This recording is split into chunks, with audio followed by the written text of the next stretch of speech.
pésame a todas, porque un ser querido para todas ha muerto. Me refiero a la libertad de expresión tras la aprobación de la ley totalitaria conocida como Ley Mordaza. Desde aquí queremos expresar nuestra repulsa y condena. Bien, ahora sí podemos comenzar con la charla. En ella nos explicarán representantes de diversas organizaciones los peligros que se esconden tras las siglas TTIP. Tenemos a Verónica Gómez, de ATAC, que entre otras muchas cosas, nos explicará cómo va a afectar a los servicios públicos. Carlos Arribas, de Ecologistas en Acción, que pues, evidentemente nos va a explicar los efectos sobre el medio ambiente. Juanjo Noguera, de Comisiones Obreras, que nos va a explicar cómo afecta a los derechos laborales. Paco Martínez, de Frente Cívico, que nos va a explicar sus efectos sobre la democracia. Y Óscar Tortosa, de la plataforma Beldreta de Decidir, que nos explicará cómo afecta a la pérdida de soberanía. Muchas gracias y pueden comenzar.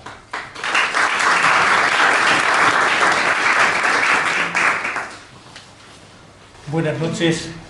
Si no se oye, me lo decís, por favor, compañeros y compañeras que deseamos el cambio de este país. Yo voy a ser lo más breve posible porque mis compañeros y mis compañeras que están aquí en la mesa tienen cosas más interesantes que las mías para compartir con vosotros y con vosotras. Yo lo primero que tengo que decir, y lo siento en el alma, es que este tratado es un ataque frontal a la democracia. Alguien la ha definido como un golpe de Estado de las multinacionales que se valen de técnicos, de economistas y de políticos que compran. Creo que con este tratado volvemos de la democracia, que es el gobierno del pueblo, que inventaron los griegos, a otro término también político que inventó este pueblo, que es la plutocracia, el gobierno de los más ricos. Y podemos ver cómo este ataque a la democracia se plasma en tres momentos claves, que es el antes, el durante y el después. El antes, que es cuando se está negociando el acuerdo. Hay dos datos que indican que la democracia está quebrada. Por un lado, quienes están negociando no son políticos elegidos por el pueblo en ninguna elección, valga la redundancia. Ni siquiera ni diputados del Parlamento Europeo, son tecnócratas que nadie ha elegido y que forman parte de la Comisión de Comercio. Ellos deciden en nombre de todos los europeos e incluso de todos los estadounidenses. Pero aparte, en este momento de la negociación también hay una falta de opacidad, de secretismo, y todos sabemos que sin información no hay libertad y sin libertad no hay soberanía. Otro momento donde la democracia va a estar quebrada va a ser en su promulgación. ¿Quiénes lo van a promulgar? El Parlamento Europeo en su totalidad, sin ninguna posibilidad de enmendar ningún artículo. Pero no están admitidos ni iniciativas legislativas europeas. Tengo que también contar como alegría que hace unos días, no sé si en Bruselas, frente a la presidencia de la Comisión se presentó ya 1,5 millones de firmas. Lo que ocurre que no se reconocen de momento como iniciativa, pero hay que seguir impulsando. Y es verdad que en los diferentes países cabría un referéndum, pero aquí no va a ser posible, porque ya en el 6 de mayo, ante una proposición no de ley de izquierda plural, hubo una respuesta en el Parlamento español donde Partido Popular, socialistas, CiU y UPyD se niegan a que haya en este país un referéndum sobre el Tratado de Libre Comercio. Y para terminar, durante la aplicación, una vez, esperemos que no, esté funcionando este maldito tratado, porque es maldito, hay una cláusula que en las siglas españolas es ADIE, ADIE, que es arreglo para la diferencia entre inversores y estados, en virtud de la cual cualquier multinacional puede impugnar ante un tribunal de arbitraje internacional que no es y no son jueces normales, puede impugnar cualquier decisión de gobierno, de parlamento que afecte a sus beneficios presentes o incluso a sus beneficios futuros. Esto, que ya hay una práctica, y no digo nombres de países y de empresas que lo han hecho para no alargarme, esto que significaría hipotecar la capacidad de hacer leyes, hipotecar la capacidad de gobernar para el servicio de lo público de la colectividad, por dos razones: por miedo a esos pagos multimillonarios, porque son multimillonarios y en el tribunal de arbitraje la mayoría de ellos lo han ganado las empresas, y porque luego te arriesgas a que si dices que no, tengas, como por ejemplo el caso de Argentina, Venezuela o Ecuador, cantidad de multinacionales que están invadiéndote con apelaciones a ese tribunal. Frente a un ataque a la democracia, y con esto termino, la defensa de la democracia, todos unidos, organizados y movilizados, lo mismo que ocurrió en el año, creo que fue 73, cuando se detuvo el acuerdo marco de inversiones, esto lo podemos y lo debemos de tener.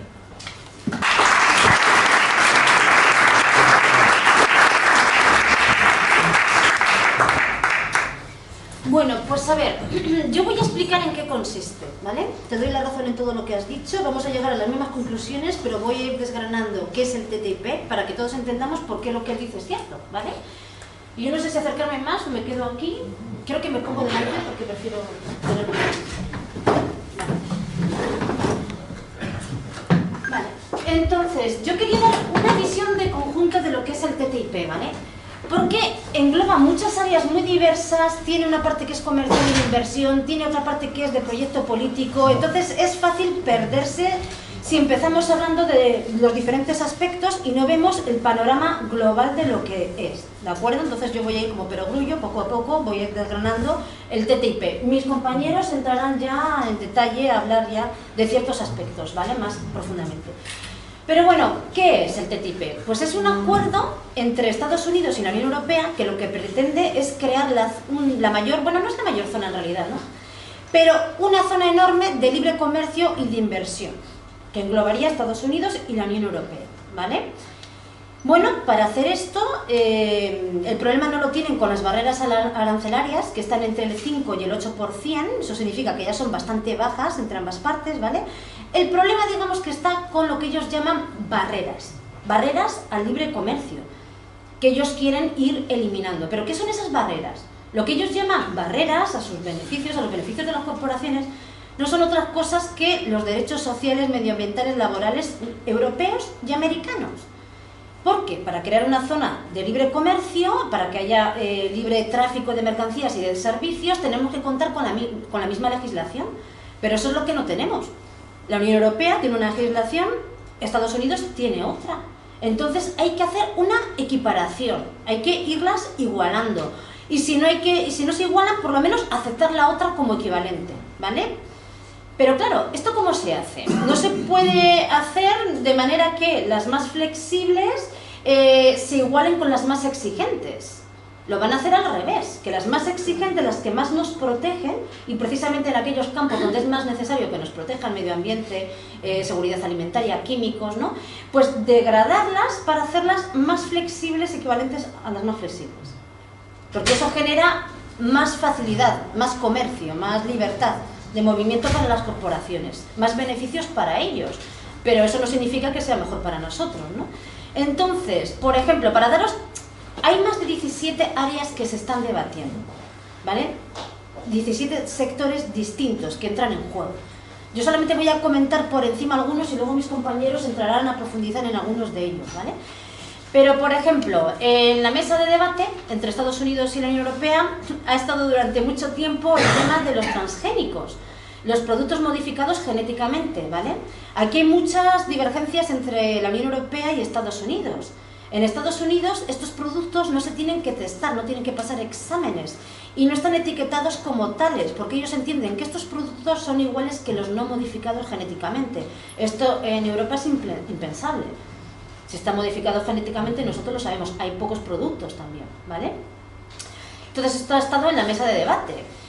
También lo ha estado la carne hormonada. Hay estudios que asocian la carne de ternera y de cerdo hormonada, sabéis que les hormonan para que crezcan rápido si producen más carne, ¿vale? Más dinero, pero está asociado con el cáncer. Hay muchos estudios que así lo avalan. Esto está prohibido en la Unión Europea. No se puede hormonar la carne de vacuno y la carne de cerdo. Tampoco se puede desinfectar el pollo con cloro, como se hace en Estados Unidos, porque se encuentran trazas de este tratamiento en la carne que se sirve al consumidor, ¿vale? Pues todo esto ha estado en la mesa de debate. Ahora mismo lo han parado y lo han dejado fuera, porque hay una oleada, ¿no?, de opinión pública en contra, alborotada, no precisamente en España, porque en España hay un bloqueo mediático total a dar información sobre el TTIP. O sea, no solamente que la Comisión Europea no nos deje acceder a esos documentos, no, es que en España en concreto esto no sale ni en los medios. Es triste. O sea, mientras de este tema se trata libremente en todos los medios en Francia, en Alemania, en Austria, en Reino Unido, aquí nadie sabe nada. Vale. En fin, pero como en otros sitios de la Unión Europea hay mucha oposición a esto, pues de momento lo han dejado fuera. Pero también os quiero decir una cosa. El TTIP contempla la creación de lo que ellos llaman un Consejo de Cooperación Regulatoria, que lo que significa es que una vez que se terminen las negociaciones, funcionarios de la Unión Europea, funcionarios de Estados Unidos, autoridades de Estados Unidos y de la Unión Europea, representantes de corporaciones de ambos lados, se sentarán a la mesa a seguir identificando sectores donde se puede desregular una vez que ya se haya acabado el acuerdo y seguir adelante. Es decir, que ahora esta parte la hayan dejado fuera no significa que más adelante la puedan retomar, ¿vale? Más cosas que están en juego. A ver, por ejemplo, el principio de cautela de la Unión Europea. Según este principio, cuando un producto se cree que es potencialmente peligroso, no se puede comercializar. La compañía tiene que demostrar que es inocuo, que no va a pasar nada, ¿vale? En Estados Unidos este principio de cautela no existe. Son las autoridades públicas las que tienen que demostrar que el producto es peligroso.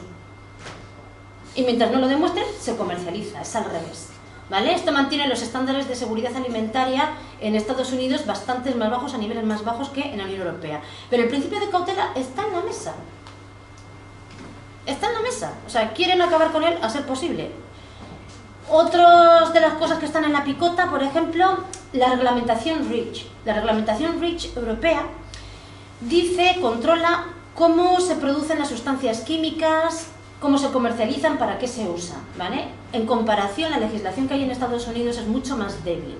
Y por esta misma razón hay más de 30.000 sustancias químicas que se comercializan, que están directamente relacionadas con el cáncer, con la obesidad, con la diabetes. Y ahí está. Claro, nuestro marco hace referencia, está basado en el principio de cautela. Esto ya para empezar no existe en Estados Unidos, ¿vale? Eso también está ahí, en la picota. Pero bueno, afecta a muchas más cosas. El fracking, ¿no?, que habéis oído hablar mucho del fracking, para el que no lo sepa, consiste en extraer gas y petróleo del subsuelo mediante una perforación vertical, ¿vale?, en la cual se inyecta agua con químicos. Lo que ocurre es que a veces estos químicos muchas veces tienen toxinas, ¿no?, son tóxicos, y contaminan el subsuelo, las aguas del subsuelo. Luego esto tiene un impacto en el medio ambiente, en el aire, en la salud de las personas. Por eso en la Unión Europea hay muchas prohibiciones, mientras que en Estados Unidos se practican más de 11.000 pozos al año, ¿vale? Aunque tras estas negociaciones la Unión Europea no cambiase la legislación respecto al fracking, ¿vale?, y la siguiésemos manteniendo, las mismas prohibiciones y tal, en Estados Unidos se incrementaría muchísimo más la producción de estas perforaciones, porque ellos nos venderían directamente a nosotros en un mercado común el gas y el petróleo.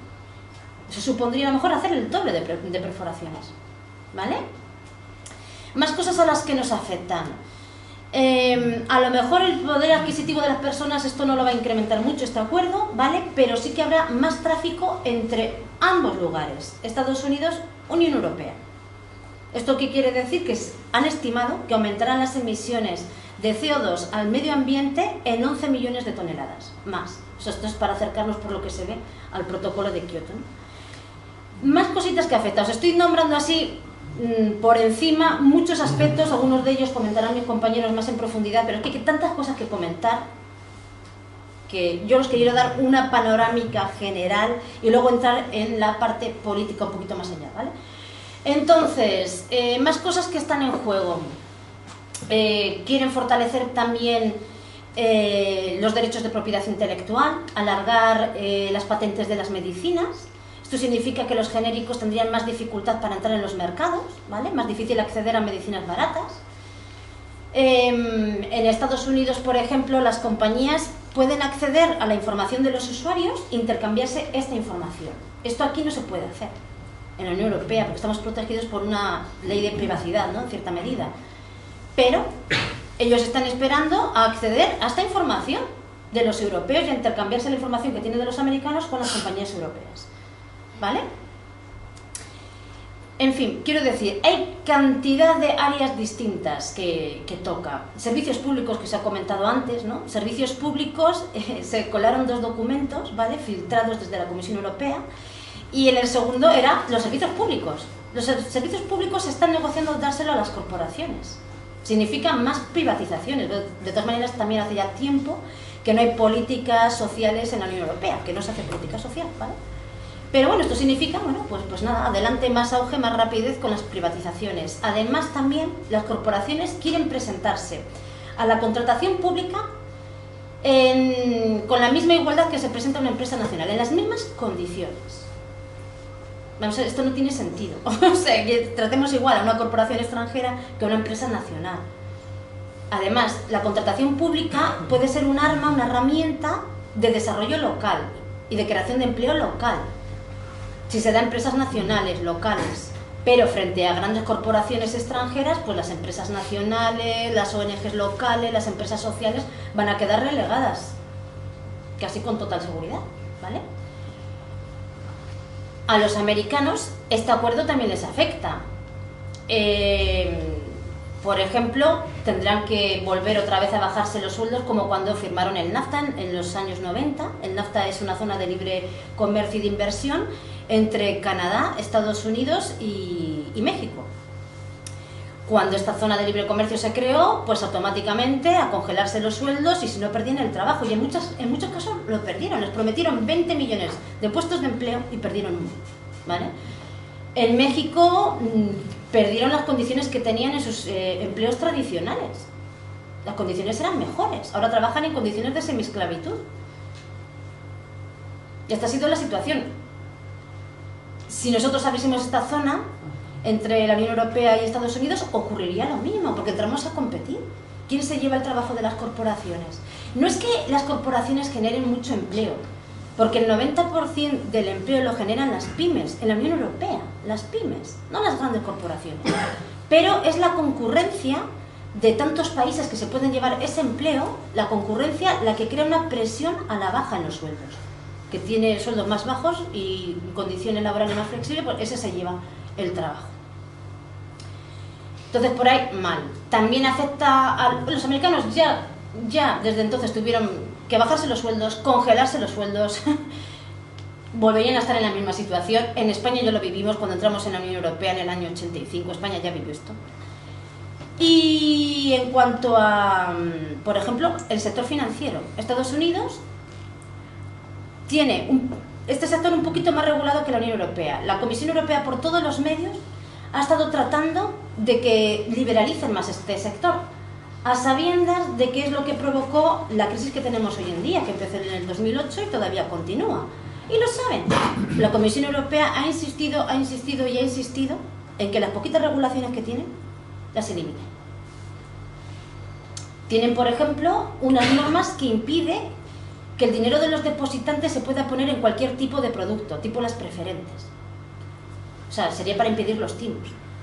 Tienen también algunos controles de normas de control de riesgo sistémico, un poco, ¿vale? Parece ser que Obama no se ha ido para atrás, no ha querido ceder a pesar de todas las presiones de los bancos europeos y de los bancos americanos y de la Comisión Europea, y de momento esto lo han sacado fuera. Pero como estoy diciendo, si se crea este Consejo de Cooperación Regulatoria como ellos tienen intención, una vez que lleguen a ciertos acuerdos y terminen las negociaciones y se apruebe en el Parlamento Europeo todo esto y entre en vigor, ellos van a continuar. En el Consejo continuar identificando sectores donde pueden seguir desregulando, ¿vale? Basta que cambien de presidente o que el presidente cambie de parecer para que eso se pueda llevar a cabo. Entonces, la cuestión es, así no nos lo venden, ¿no? Comentaba Carlos, mi compañero, que salió una noticia de un político que hablaba muy bien del TTIP, quizás lo contará mejor. No, claro, ellos ¿qué es lo que dicen para vender el TTIP? Lo que dicen es que va a crear millones de puestos de trabajo, que va a aumentar el PIB. Claro, todos son ventajas, lo tienen que vender así, ¿vale? Yo quiero decir una cosa, la misma Comisión Europea cuando hizo un estudio sobre este tema dijo que el crecimiento del PIB sería del 0,5, pero a lo largo de 10 años, eso es 0,05%. Eso en el dinero en el bolsillo de las familias, eso no se nota. En cambio, lo que tenemos que perder en materia de regulaciones es mucho. Y no es la única cosa. El tema de la creación de millones de puestos de trabajo, de empleo, tal y cual, bueno, eso es lo que dicen. Pero se presentó en el Parlamento Europeo un estudio llevado a cabo por una agencia de desarrollo austríaca que lo que decía que el desempleo iba a estar similar o se reduciría un 0,42%. Después ya lo último, que ha salido hace como cosa de un mes o así, ha sido un estudio de una universidad americana, Tufts University, Jeroen Capaldo, se llama el autor, que aplicando un modelo de las Naciones Unidas de cómo impactaría el TTIP a Europa, vamos a ver, las previsiones no son nada buenas. Pérdidas netas en el PIB, en las rentas del trabajo, en las exportaciones y pérdidas de puestos de empleo. Donde más se va a ver la gente perjudicada va a ser en Reino Unido, Francia, Alemania. Pero también los países del sur, claro.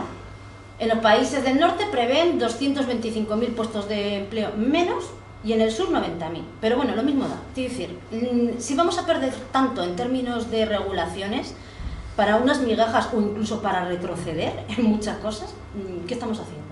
Es decir, esto da ventajas y beneficios a las corporaciones, pero no a las personas, ni al medio ambiente, ¿vale? Otra cosa que ocurriría si abriésemos esta zona de libre comercio es que se llevaría a cabo una reestructuración del modelo productivo. Esos sectores que no son competitivos pues tenderían a encogerse y a desaparecer. Solamente los más competitivos seguirían adelante, ¿vale? Por ejemplo, esto ocurriría con la agricultura, ¿no? La agricultura, por ejemplo, en Estados Unidos es masiva. Se trata de granjas agrícolas enormes, 13 veces mayores que las europeas. En Europa hay muchos pequeños productores, pequeños y medianos productores, muchos agricultores pequeñitos. Y allí hay muchísimos menos, pero enormes. Frente a la agricultura industrial de ellos, la agricultura europea no tiene nada que hacer. Allí es un sector donde se perderían miles y miles de puestos de empleo y que quedaría reducido en manos de unas pocas multinacionales, ¿vale? Pero esto ocurrirá pues con otros sectores también, si dejamos que esto se apruebe, con el metal, con los productores de carne, con los fertilizantes, con el azúcar, con la madera y el papel. Quiero decir que va a tener unos impactos, y estos impactos se prevén que duren 10 años, a lo largo de 10 años, ¿vale? Entonces, aquí además de todas estas desregulaciones y tal que son un problema, ¿vale? Para nosotros y para los estadounidenses también, tenemos otro problema que yo no sé ya si es igual o mucho mayor que lo que hemos estado hablando hasta ahora. Pretenden, con estas negociaciones, crear procesos en la toma de decisiones paralelos al margen del control democrático de la sociedad civil y de los parlamentos europeos, ¿vale? ¿Esto cómo lo quieren hacer? Pues uno, mediante la desregulación que hemos comentado, y dos, a través del Consejo de Cooperación Regulatoria, que ahora ya se amplió la información.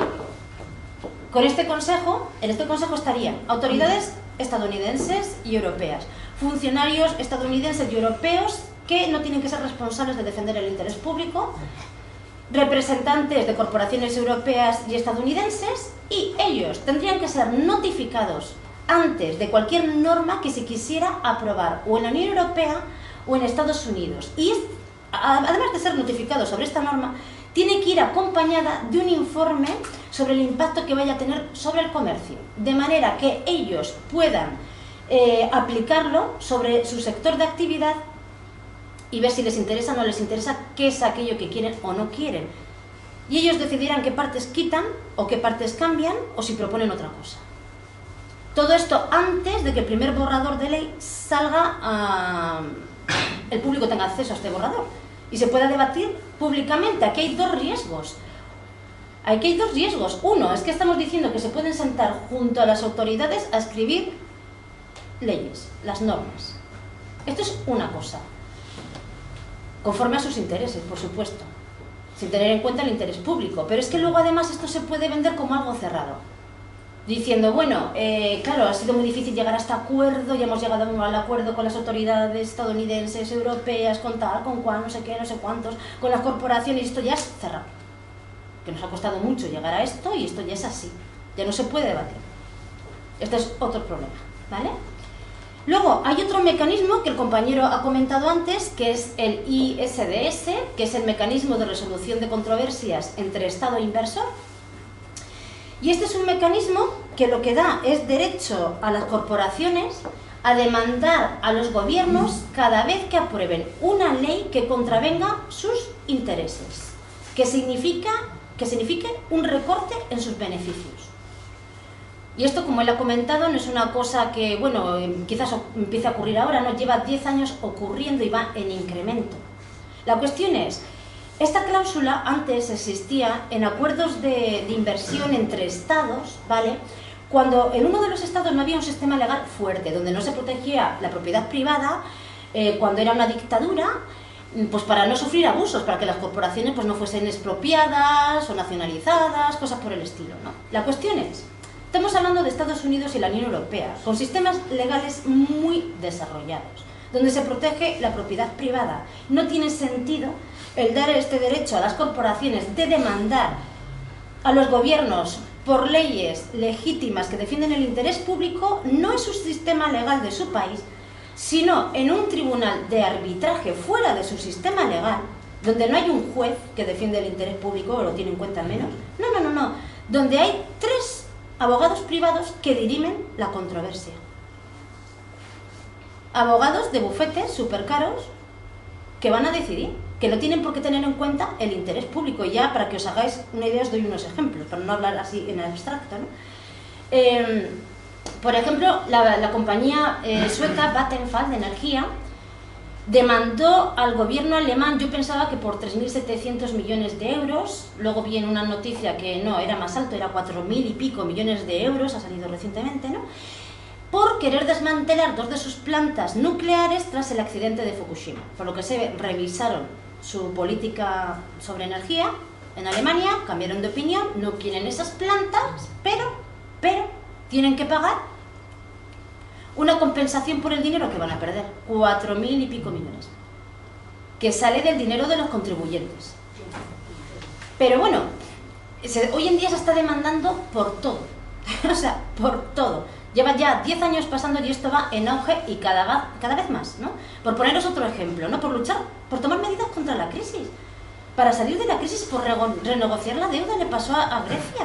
No podía pagar la deuda, intentó renegociar, después de duras negociaciones consiguió que dijesen que sí, menos unos poquitos que les molestó bastante, y la demandaron. Vamos a ver si es legítimo. Si no puedes pagar, tendrás que renegociar las condiciones en las que lo vas a hacer. O sea, ¿es así? Pues no. Eso significó una demanda. Argentina, por congelar los rangos de interés en época de crisis de los servicios públicos de agua y de electricidad para que siguiesen siendo asequibles a los ciudadanos. Pues le llovieron más de 40 demandas, 1.000 millones de dólares. O sea, estás luchando contra la crisis como puedes y encima te cae una demanda de 1.000 millones de dólares, ¿no? Es decir, esto es lo que viene. Claro, ¿esto qué significa? El ISDS que llaman, ¿no? ¿Qué es lo que significa? Pues significa daños tremendos a los presupuestos, encima en época de crisis, significa pérdida de soberanía para los gobiernos, porque parece que no van a ser ellos los que decidan qué es el interés público y qué les conviene, no van a poder defenderlo. significa también una inversión totalmente de lo que debe de ser el derecho, pérdida de democracia, es poner el derecho privado por delante del derecho público y del interés público, es el mundo del revés, pero esto está ocurriendo ya. Y lo que además pretenden es que esto vaya a más. La Comisión Europea no solamente quiere, dentro del TTIP, que exista esta cláusula, sino que la quiere poner en todos los acuerdos que tiene la Unión Europea. Ya solamente entre los países de la Unión Europea hay 1.400 acuerdos. Quiere revisarlos todos e incluir esta cláusula. Un dato más sobre este tema. En el TTIP, con esta cláusula, habría 75.000 multinacionales que podrían demandar a los gobiernos. 75.000. Entre europeas y americanas, por ejemplo. Entonces, ya para ir acabando, solamente deciros que, bueno, el acuerdo de libre comercio e inversión entre Estados Unidos y la Unión Europea no es simplemente un acuerdo de comercio y de inversión. Estamos hablando de muchísimo más. Es un proyecto político con objetivos muy claros.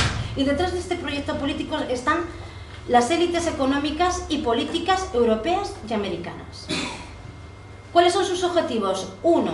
Eliminar derechos y logros que han conseguido los pueblos hasta la fecha. 2. Imponer un único modelo productivo, porque probar con cualquier otra alternativa o otros intentos de modelos distintos va a ser imposible, porque esas demandas van a estar ahí y porque a través de normas supervisadas por ellos va a ser imposible. Y tercero, lo que pretenden también es mantener su hegemonía en el mundo. En el momento en el que hay países emergiendo, países potentes, la Unión Europea y los Estados Unidos lo que quieren es sentarse ahí y decir, no, aquí mandamos nosotros, ¿no? Y bueno, y con esto ya he acabado, simplemente es para que tengáis una panorámica general de lo que es el TTIP, porque es muy amplio y es muy complejo, ¿no? Y ya dejo a mis compañeros que profundicen.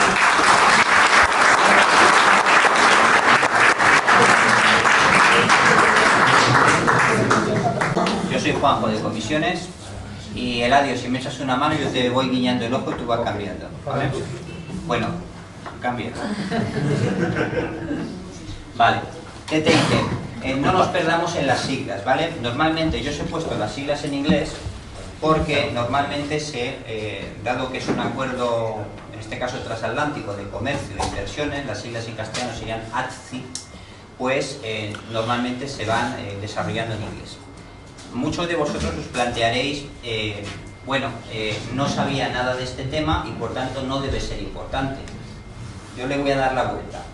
No sabíais nada de este tema porque es lo suficientemente importante como para que no os hayan dicho nada, ¿vale? Ya lo ha comentado la compañera. Ni siquiera los parlamentarios europeos, que es el Parlamento Europeo en el que, resumidas cuentas, no puede plantear enmiendas, pero tendrá que decir sí o no al tratado que se le plantee. Ni siquiera los parlamentarios europeos tienen acceso a los textos.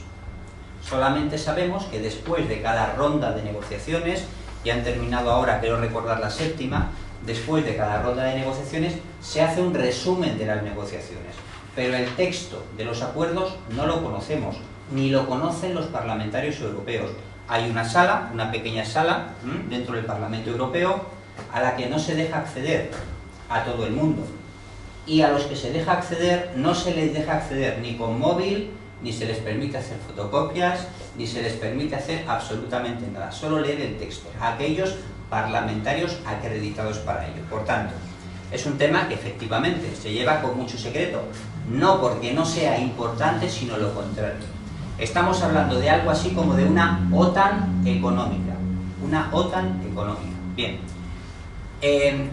Está el TTIP, está el CETA y está el TISA. El CETA, me mareo, si volvemos al principio, creo que va mejor. CETA, Acuerdo Integral Económico y de Comercio, ¿vale? Este se ha firmado ya, ¿eh? Este es entre la Comisión Europea y Canadá. Ahí veréis que no aparece el nombre de los Estados Unidos, pero bueno, en cierta medida nos da igual, porque muchas de las empresas multinacionales de Estados Unidos, al estar implantadas en Canadá, pues nos podrán demandar vía Canadá. Pasamos la TISA, Acuerdo de Comercio de Servicios, entre ese montón de países. Prácticamente de todos, pero observad, curioso, no están los países emergentes, es lo que comentaba la compañera Verónica, ¿eh? Ahí no encontramos a China, no encontramos a India, no encontramos a Rusia, no encontramos a Brasil. ¿Por qué? Ahora lo explicaré. Pasamos, Eladio. Vale, nos queda el TTIP, que bueno, sería Unión Europea y, en este caso, con Estados Unidos. ¿Ventajas? Pues evidentemente nos vende las ventajas, ¿no? Más riqueza, nos dicen, empleo. Vamos a generar, ¿os acordáis aquello de Felipe González? Vamos a poner 2 millones de puestos de trabajo, que nunca aparecieron. Bien, ahora nos dicen, va a haber 400.000 puestos de trabajo, pero ¿en cuánto tiempo? Eso no nos lo dicen. En 10 años. Crecimiento, sí, pero ¿para quién? Porque es que a lo mejor los beneficios que se obtengan, si se obtienen, no van a ser para vosotros. Van a ser para las empresas multinacionales. Se dice, va a haber 110.000 millones de incremento del Producto Interior Bruto para la Unión Europea en 10 años. Un incremento, decía Verónica, bueno, sí, las previsiones, hay diferentes estudios, pero bueno, se mueven en esos márgenes, ¿vale? Si fuera el 0,1%, en 10 años se convierte en el 0,01% anual. Últimamente en Bruselas, hubo un par de días, el lunes, martes, un encuentro de la izquierda alternativa europea en Bruselas sobre el tema del TTIP, y se venía a decir gráficamente que para el 2027 este acuerdo supondría un café para cada uno de los europeos. ¿Vale? Ya está. Pasamos. Los problemillas, porque hay problemillas, ¿vale? Estos no los verbalizan tanto, pero los hay. El ISDS, lo ha comentado Verónica, la solución de controversias entre inversores y estados. Un ejemplo gráfico. Egipto aumentó el salario mínimo interprofesional y fue demandado porque perjudicaba a las expectativas de inversión de las empresas multinacionales. Por tanto, sabéis que, por ejemplo, nosotros tenemos un salario mínimo interprofesional evidentemente menor al resto de la Unión Europea, o de la mayoría de los países de la Unión Europea. Quiero recordar que en Bélgica, por ejemplo, está unos 1.400 euros al mes aproximadamente. Bueno, pues claro, cualquier modificación que hagamos al alza va a suponer un perjuicio para las expectativas de negocio de estas empresas multinacionales. Por tanto, amigos y amigas, pues a lo mejor no nos pueden subir el salario, porque hay gente que puede perder dinero, ¿vale? O, por ejemplo, lo que comentaba Verónica, hay un montón de sectores productivos que, que se van a convertir en obsoletos, y por tanto hay un montón de gente que se va a ir a la calle. Pero ¿qué pasa con la gente que se va a la calle? ¿Hay algún tipo de alternativa, de propuesta, de estudio que permita reciclar a todas aquellas personas que se van a quedar en la calle? No, eso en el tratado no se contempla. Las listas negativas. ¿Qué es eso de las listas negativas? Mirad, los servicios públicos, hay modelos de Estado, porque esto también es una cuestión ideológica. Nosotros entendemos, desde comisiones obreras y desde un montón de sitios, que los servicios públicos son lo que son de todos, son parte de lo que llamábamos estado de bienestar, y son algo que supone una redistribución de la riqueza. Es decir, nosotros ponemos impuestos y también los ricos, los empresarios, las diferentes clases, pues ponen dinerito a través de los impuestos. Y luego un aparato, una organización que se llama Estado, redistribuye estos impuestos en forma de salud pública, en forma de educación pública, en forma de servicios sociales públicos, en forma de estado de bienestar. ¿Vale? Bien. Y esto se gestiona por medio de servicios públicos. ¿De qué se trata ahora? Se trata de que las empresas multinacionales, todos estos países que os he dicho que hacen parte del TTIP, son 2/3 partes del planeta en cuanto al volumen de gestión del comercio de servicios. ¿Bien? Por tanto, de lo que se trata ahora es de depredar los servicios públicos. Consiste en extraer beneficios privados y hacer privado lo que era de todos hasta ahora. Por tanto, una salud privada, una educación privada, una beneficencia privada, ya no hablaremos de servicios sociales, y eso de las listas negativas supone que en este tratado todo aquello que no se exceptúe explícitamente quedará excluido y por tanto será susceptible de que una empresa multinacional lo convierta en un negocio privado.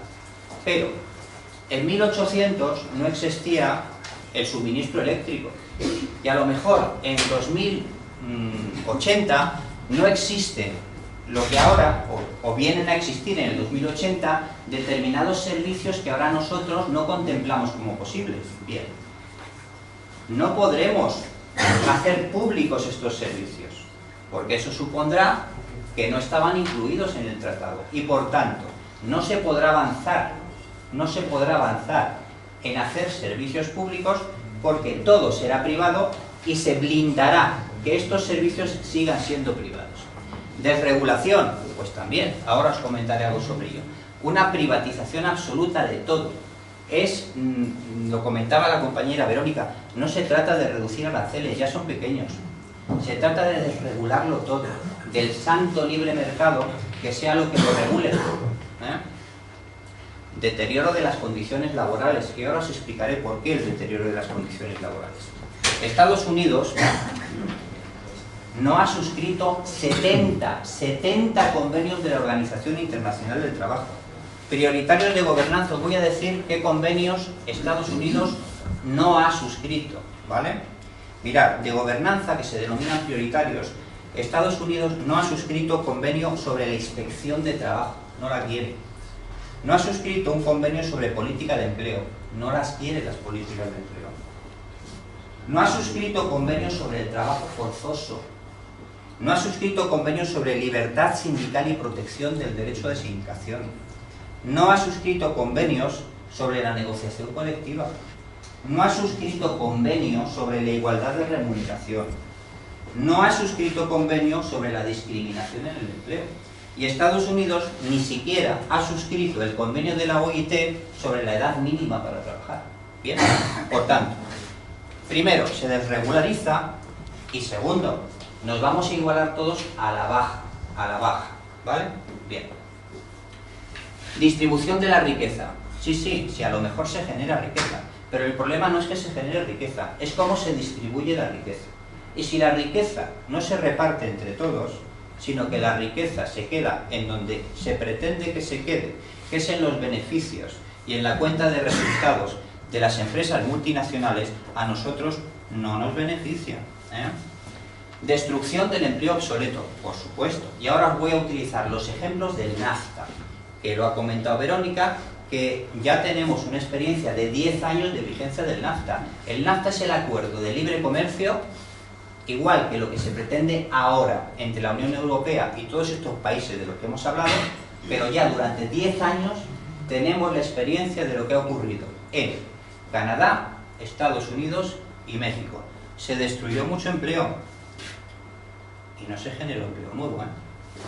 Cambio de modelo social y político, y eso lo comentaba el compañero al principio. Esto es mucho más importante que un mero acuerdo del dinerito, que ya tiene su importancia. Se quieren cambiar muchísimas cosas, y os haré una breve referencia a eso. Guiño otra vez el ojo y el audio cambiado. Vale, ¿para qué estos tratados? Os lo he dicho, no se trata de la reducción de aranceles. Mirad, hay un tema importante, lo podéis ir leyendo, ¿qué es esto? Es un acuerdo geoestratégico. Veréis, os he dicho que quedan excluidos los países emergentes, ¿vale? Si se hace este tratado, supone que aquellos países que controlan, insisto, las 2/3 partes, por ejemplo, del comercio de servicios a escala mundial, generarán un sistema y un estado de cosas que les permitirá a cualquier otro que quiera subirse al carro imponer las condiciones que ellos quieren. Y eso es lo que genera con respecto a los países emergentes. Brasil, India, China, Rusia y Sudáfrica. Por tanto, se está arrinconando a estos países, ¿vale? Pasamos. ISDS, lo ha comentado la compañera. Mirad, una de las bases de un Estado democrático y de derecho, eso lo dice la Constitución Española del 78, no hay otra, es que la justicia es igual para todos, ¿vale? Que la justicia se basa, bueno, pues en una normativa democrática, ¿no? Pero esto del ISDS supone que mientras que todos jugamos con una sola baraja, va a haber gente que pretende jugar con 2 barajas, es decir, pretenden tener acceso a los tribunales ordinarios, pero pretenden también montarse una justicia a su medida, que es un equipo de árbitros que es privado, que se ganan la vida con ello y que, en resumidas cuentas, van a ser aquellos que resuelvan sobre si sus intereses están más o menos protegidos y cómo se interpreta todas las cláusulas del tratado. Por tanto, dice, es un derecho legal especial, fijaros en la definición, que solo pueden emplear, no nosotros, solo pueden emplear aquellos que invierten en un país extranjero para oponerse a una ley. Las leyes hasta ahora pensábamos que eran el resultado de la soberanía popular, ¿no? Pero al parecer hay alguien que pretende atentar contra la soberanía popular. Que invierten en un país extranjero para oponerse a una ley, normativa o cualquier decisión gubernamental, ¿vale? Es antidemocrático, claro que es antidemocrático. ¿Por qué? Por desigual, porque solamente puede acceder a esto el que tenga dinero además para pagárselo, porque son árbitros privados a los que no ha elegido nadie, porque es muy costoso, y eso también es un chantaje para los gobiernos, porque ningún gobierno se va a exponer a una demanda de muchos cientos de millones de euros si puede evitarlo. Y porque es a dos bandas, efectivamente, ¿vale? Y hay una serie de cláusulas encima que les garantiza a esta gente que van a estar en una situación de fuerza, de superioridad, de prevalencia respecto a los propios estados, ¿vale? Estas cláusulas, por ejemplo, significan que la situación actual que tenemos la van a mantener para siempre. Esa es la cláusula de statu quo, ¿vale? Por ejemplo, pasamos. Se garantizan que no va a haber cambios normativos que puedan perjudicar a sus inversiones. Las listas negativas os las acabo de explicar, ¿vale? En resumidas cuentas, se trata de un futuro a prueba de cambios. Las condiciones de prestación del servicio vienen fijadas por el mercado, pero no por los gobiernos, mirad, lo de los servicios públicos siempre se había dicho que tenían que ser asequibles. Asequibles quiere decir que todos, toda la población, los ciudadanos y ciudadanas, ese es el concepto que varía. Ahora no somos ciudadanos y ciudadanas, somos consumidores, productores, vecinos, pero no somos ciudadanos y ciudadanas, no somos sujetos del derecho, con derechos y con obligaciones, no. Consumimos y o producimos, y si no, se nos descarta. Es que el modelo de persona también cambia, ¿vale? Bien, asequibles significa que los servicios son para todos. Universales significa que los servicios son para todos. Asequibles, que todos podemos acceder a los servicios, independientemente de nuestra capacidad adquisitiva y nuestros ingresos. Y sobre bases no lucrativas, porque los servicios no pretenden, hasta ahora el concepto de los servicios públicos es que no pretenden generar beneficios, no es un negocio, es un servicio que pretende tener una sociedad cohesionada bajo un principio, bajo el principio de dignidad y de igualdad. Bien, si los servicios públicos los convertimos en servicios privados, están sujetos al beneficio y por tanto, y a la rentabilidad, por tanto, dejan de ser asequibles. Uno podrá acceder al servicio público que pueda pagarse. Dejan de ser universales, no son para todos, serán para aquellos que puedan pagárselos. Y por supuesto, sí van a ser sobre bases lucrativas, porque que se dé o no se dé el servicio va a depender de la rentabilidad. Hasta ahora, aunque uno viviera en el campo, iba a un cartero y le metía la carta en el buzón, aunque ya no hay cartas, pero le llevaban el paquetito o el aviso de la notificación del ayuntamiento. Eso ya no es rentable y va a dejar de ir, es un ejemplo, si queréis, tonto, pero extenderlo a más cosas. Va a dejar de ir al cartero, porque no es rentable que vaya el cartero a la casa de todos y cada uno de nosotros. Y esto ya no es nuevo, es real. Se van a poner unas taquillas en determinadas zonas y la gente tendrá que desplazarse a coger sus notificaciones o sus paquetitos. ¿De acuerdo? Y a lo mejor hay centros de salud que no es rentable tener en determinados sitios rurales. ¿Por qué no es rentable? Porque habrá que ponerlo, cerrar 4 de aquí, de aquí, de aquí, de aquí y centralizarlo aquí. Y si tarda 1 hora la ambulancia en llevarte, pues tardará 1 hora. Pero los servicios que ya no son públicos van a depender de que sean o que no sean rentables. ¿Bien? Vale. Por tanto, desaparece también el concepto de función pública. ¿Para qué sirven los funcionarios? Por más que se haya pervertido en algunos casos el funcionamiento de los funcionarios. Mirad, los funcionarios tienen una estabilidad en el empleo porque así pueden defender con objetividad los intereses generales. Y ya hubo una época, en el siglo XIX, en que dependiendo del gobierno, los funcionarios de afines entraban a trabajar y los funcionarios no afines se iban a la calle. Había un escritor llamado Valle Inclán que describió estas cosas. ¿Vale? Bien. Si un funcionario no tiene estabilidad en el empleo y por tanto no es un servicio objetivo a los intereses generales, sino que mi puesto de trabajo depende del jefe, si a mí el jefe me dice que firme, firmo, porque mis lentejas, mis habichuelas, dependen de que yo haga o no haga lo que me diga el señor de turno. Y por tanto, si ahora lo tenemos mal, lo vamos a tener peor. Cambiamos. Desregulación. Mirad, ¿las normas para qué sirven? Las normas sirven para que todos sepamos las reglas del juego que tenemos. Y las normas defienden al débil, porque el fuerte ya tiene su fuerza y puede imponer sus propias condiciones. Y cuando se establecen leyes son para defender al débil. ¿Bien? Entonces, ¿qué quiere esto de la libertad de los mercados? ¿Qué es? ¿Qué es esto? Esto significa que los mercados campen a sus anchas, que el que tiene fuerza ejerza su fuerza y que no tenga normas que le aten, que no haya leyes que lo limiten. Eso es desregular. Bien. ¿Y qué se pretende que se desregule? ¿Dónde quieren campar a sus anchas? Pues quieren campar a sus anchas en todo, en políticas de empleo, en seguridad social, en protección al medio ambiente, en salud y seguridad en el trabajo. ¿Qué rayos seguridad y seguridad en el trabajo? Si es rentable que se haga, y si no es rentable, que no se haga, si sobra gente, compañeros, si sobra gente.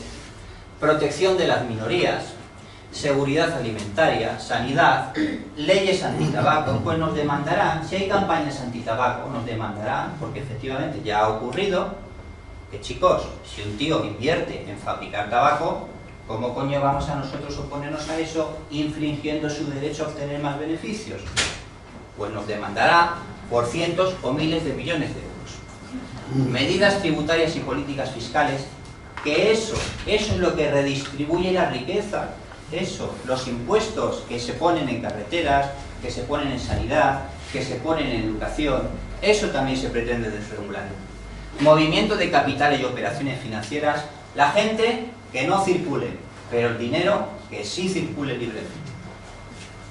Productos tóxicos y farmacéuticos, ordenación del suelo, ¿por qué me van a decir a mí dónde puedo o no puedo montar un centro comercial? Pasamos de página. Lo del empleo, os hoy lo he comentado.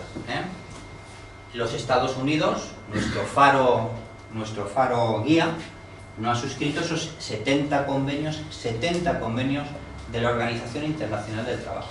Y a lo mejor se pretende que nosotros tampoco les hagamos caso. Y mirad, esos convenios significan cosas porque hay cosas que a lo mejor hasta ahora eran básicas, que además se han conseguido con el sufrimiento, la cárcel y la sangre de mucha gente, y a lo mejor hay que recordarlos ahora, ¿vale? Mirad, hay una cosa llamada derecho laboral. Y el derecho laboral sirve para lo siguiente, al igual que la negociación colectiva. Yo os lo explico brevemente. El derecho laboral sirve porque cuando nosotros vamos a buscar un trabajo, la negociación no es de igual a igual con el jefe. El jefe tiene la sartén por el mango, ¿por qué? Porque si tú no coges el trabajo, tengo a 100 tíos esperando en la puerta, ¿vale? Entonces, yo te impongo como jefe las condiciones de trabajo que me den la gana.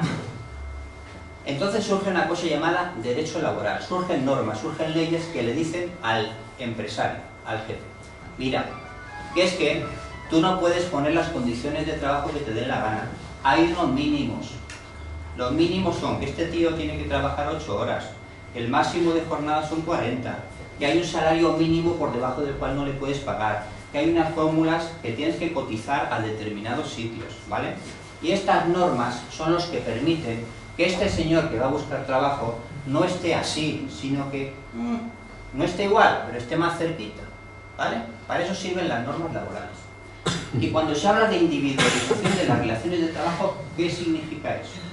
Mirad, si nosotros vamos uno a uno al jefe, a decirle quiero trabajo, pues el jefe nos dice, mira, tú vas a trabajar 20 horas cada día, porque 24 con 4 para dormir tienes suficiente. Y vas a cobrar 300 euros al mes. Y además no vas a cotizar a la seguridad social, que tus hijos te mantengan cuando te hagas mayor. no va a haber pensión, ¿vale? Bien. Individualizar las relaciones de trabajo significa que uno a uno vamos a pedir trabajo al jefe. Y entendedme, es que no es igual a igual. El jefe está aquí y nosotros estamos aquí. La negociación colectiva supone que no un trabajador, sino un montón de trabajadores se juntan y juntos, colectiva y solidariamente, van al jefe y le dicen: negociemos, sentémonos en una mesa y hablemos de cuáles van a ser mis condiciones de trabajo. Y el jefe mantiene una postura, nosotros mantenemos otra postura, y negociando en esa mesa de trabajo juntos todos los trabajadores, pues terminamos con un marco de condiciones de trabajo llamado convenio colectivo, ¿vale? Bien, pues veréis, esos convenios que defienden esa libertad sindical, esa libertad de la relación colectiva, son los que Estados Unidos no ha suscrito, y esa serie de cosas son las que se pretende desregular, ¿vale? Pasamos,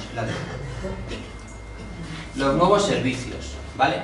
¿Qué es lo que pretenden? Porque esto se llama neoliberalismo. Estos esquemas de pensamiento se llaman neoliberalismo. Antiguamente, y ahora también, se llaman capitalismo. ¿Qué es lo que pretenden? Y os digo palabras que dicen ellos, por eso están entre comillas. Dicen: las cargas, lo que les preocupa no son los aranceles. No son los aranceles. Lo que les preocupa son las cargas diferenciales en materia de reglamentación. Es decir, que hay mucho reglamento y hay que disminuir, hay mucha norma, hay mucha ley y hay que quitar normas que son engorrosas. Las medidas de localización obligatorias. Ahora os explico. La influencia y control gubernamental. Coño, claro, si es que el Estado está para regular, para poner reglas del juego, para que esto no sea una secta. Para eso tenemos Estado, para eso tenemos normas, para eso tenemos funcionarios. Y las restricciones a los flujos de información transfronterizos. Eso tiene mucho que ver, si queréis os lo explicaré luego, con el tema de la protección de datos, etcétera, etcétera. Bien. Las reglamentaciones innecesarias, ellos hablan de reglamentaciones innecesarias, de cargas irrazonables, es decir, ¿por qué una empresa tiene que soportar el tener un salario mínimo interprofesional? Coño, si el libre mercado es simplemente, pues bueno, que joder, que se pongan de acuerdo, ¿no? De una u otra manera, por 400 euros al mes, ¿no? ¿Para qué? Eso es una carga irrazonable. Relevancia y objetividad de las medidas, de las reglamentaciones que el aparato del Estado pone. Y por supuesto, a ellos les interesan mucho los tribunales arbitrales, porque se evitan las normativas nacionales. Notificación de las pretensiones de regulación de los servicios financieros. Es lo que hablaba la compañera sobre el tema de la comisión regulatoria, ¿vale? Es decir, que a mí, que soy privado, que soy un ente privado, me digan antes de aprobar una norma, qué norma se pretende aprobar. Pero señor, usted no hace parte de esto. Esto es objeto de la soberanía popular. Y por tanto usted ya se enterará, como cualquier otro ciudadano, de las normas que el Parlamento, que ha sido votado, decide. Otra cosa importante, la imposibilidad de reversión de los servicios públicos privatizados. Sabéis que estamos viviendo y hemos vivido una época en la que se privatiza aquí todo. Todo es negocio. El agua, dentro de poco el sol. Ya pretenden, las placas solares, se pretende poner un impuesto por tener placas solares, por el uso de la luz, por el agua, la salud. Entonces, vamos a ver, las basuras en muchos ayuntamientos, la limpieza. ¿Qué ocurre? Que hemos descubierto que un servicio público prestado por una entidad privada sale más caro. Joder, claro, es que es lógico. Porque aparte de la prestación del servicio hay que obtener un beneficio. Sin embargo, si se presta públicamente se prescinde del beneficio. Solo debe prestarse el servicio. Entonces, en esta época de vacas flacas, cuando a los ayuntamientos les falta dinero, se han dado cuenta de que si ellos, los ayuntamientos, directamente prestan los servicios de limpieza o de recogida de basuras, sale más barato. Y por tanto, aquello que habían dado al sector privado, pretenden recuperarlo para la gestión pública, ¿vale? Bien, este tratado lo hace imposible. Santa Rita, Rita, Rita, lo que se da no se quita. Si se ha hecho privado, me lo quedo para siempre. Este tratado lo impediría. El movimiento de personas físicas solamente se va a permitir por motivos laborales y respecto a su legislación de origen. Si yo soy estonio y cobro una mierda y me tengo que venir a trabajar a España, voy a venirme con la legislación de Estonia. Y cuando la empresa diga que prescinde de mis servicios, me vuelvo a Estonia. ¿Vale? Por tanto, la gente y los trabajadores controlados, pero el dinero que se mueva, ¿vale? Pasamos. La experiencia de... Esto es el Tratado de Libre Comercio de América del Norte. Bien, esto es lo que os decía antes, son unos ejemplos para ilustrarnos. Esto de lo que os estoy hablando no son teorizaciones. Hay un ejemplo de algo que se hizo ya, que cumple ahora en el 2014 10 años de funcionamiento, y bueno, ya hay una experiencia de qué ha ocurrido con hacer las cosas así. ¿Y qué es lo que ha ocurrido? Mirad, en el año 2010, hace 4 años, en el medio oeste de Estados Unidos se habían perdido 682.900 empleos. Se habían perdido, no ganado, perdido. Los salarios y las prestaciones eran más bajas, ¿eh? Y por supuesto los sindicatos habían sido decapitados. ¿Por qué? Porque los sindicatos son aquellas organizaciones de trabajadores, todos lo entendemos, que son las que se ocupan de estas cosas que os he dicho, de defender los intereses de trabajadores y trabajadoras, entre otras cosas por medio de la negociación colectiva. Bien. En la frontera de México con Estados Unidos se habían perdido 400.000 empleos más. Hay muchos datos que no sabemos, porque también es verdad que no se dan a la opinión pública, pero estos sí. Los salarios más bajos. Hemos hablado de que sí, de que a lo mejor se genera riqueza, pero el problema es cómo se distribuye esta riqueza. Pues veréis, aquí tenéis cómo se ha distribuido esta riqueza. Los beneficios se concentraron en 500 empresas transnacionales, no en la gente, en las empresas y en el reparto de beneficios de estas empresas. Se disminuyó la protección laboral, se privatizaron sectores esenciales como por ejemplo el energético, se aniquilaron a los pequeños productores y especialmente a los agrícolas. 8 millones de mexicanos tuvieron que emigrar a Estados Unidos porque habían perdido el empleo y no tenían opción a conseguir empleo luego. Se sustituyó la producción nacional por importaciones, claro. Disminuyó a la mitad el poder adquisitivo de las familias. Ejemplo, la cesta básica, con los productos básicos que necesita una persona o una familia para vivir, en el año 94, cuando comienza el tratado en cuestión, era 12,53 horas de trabajo. Y en el año 2014, 10 años después, era el doble. Para vivir, una persona en ciudad, el doble. 23,44 horas de trabajo. Es decir, teníamos que trabajar el doble para conseguir lo mismo después de 10 años de aplicación del tratado en cuestión. Se destruyó evidentemente el espacio rural, los recursos naturales fuera, eliminación de los tramos de producción de alto valor añadido. Ejemplo, en Estados Unidos hacen y diseñan los componentes electrónicos y en México colocan los paragolpes de los coches, ¿vale? Esa es la diferencia entre las diferentes labores de valor añadido. Privatización del sector financiero, olvidaos de cualquier banca pública, nacionalización de la deuda, los beneficios son privados, pero la deuda nos la repartimos todos. Vaya, nos suena, ¿no? Bien. Venta de las entidades saneadas, esto a lo mejor también nos suena. Es decir, cogemos una entidad destruida, la reflotamos con el dinero público, el de todos y todas los que estamos aquí, y una vez que la hemos reflotado se la vendemos a un fulano. Vaya, los negocios son magníficos, ¿no? Acumulación de riqueza en pocas manos. Los 14 más ricos han pasado de 22.900 millones a 148.500, ¿vale? Evasión de capitales, recesión de la producción y auge del crimen organizado. Esos son los resultados de 10 años de vigencia del NAFTA en México, Canadá y Estados Unidos. Pasamos. Y por último, esto supone un nuevo modelo social y político. Va más allá del dinerito, con toda la influencia que tiene la economía en los modelos sociales y políticos, pero va más allá del dinerito. Mirad, hay conceptos de persona diferentes. Yo os he hablado antes del ciudadano y de la ciudadana. De un sujeto, no un objeto, de un sujeto que tiene derechos y que tiene obligaciones, y hasta ahora manejábamos ese concepto.